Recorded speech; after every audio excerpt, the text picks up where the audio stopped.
है, जम्मू ने अब थाना है, जम्मू स्वच्छ बनाना है। अब आप में से लगाएंगे यही नारे सारे, वोट स्टार्ट करेगा।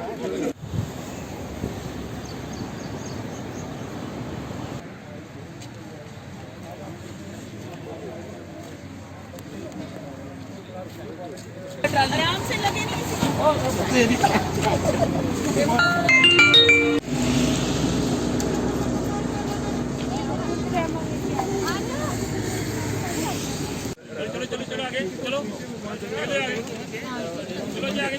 चलिए चलिए सारे बैठिए चेयरों पे बैठो।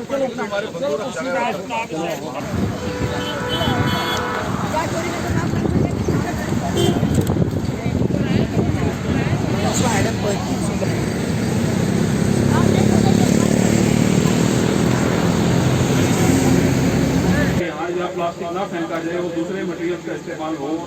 अगर पॉलीथीन हम यूज कर रहे हैं तो बहुत कम इस्तेमाल हो, तो वो जागरूकता भी तभी आएगी जब आप उसका एक पार्ट बनेंगे, उस मुहिम का आपका साथ रहेगा हमारे साथ। स्वच्छता में संरक्षण में 329 नंबर में था वर्मा साहब। उसके बाद आप सबके सहयोग से, जम्मू वासियों के सहयोग से, नौजवानों और स्टूडेंट्स के स्कोप से सबने मेहनत की। सब स्कूलों में गए, रैलियां निकाली। इसी तरह फिर हमारा नंबर 224 आया। 300 पर्यावरण की सुरक्षा करने में चाहे इससे नो टू प्लास्टिक को संकल्पित करें या अपनी स्वच्छता की तरफ हम संकल्पबद्ध हों।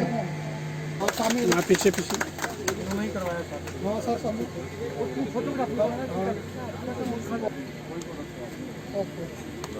बहुत अच्छा, आगे भी इसको कंटिन्यू रखूंगा।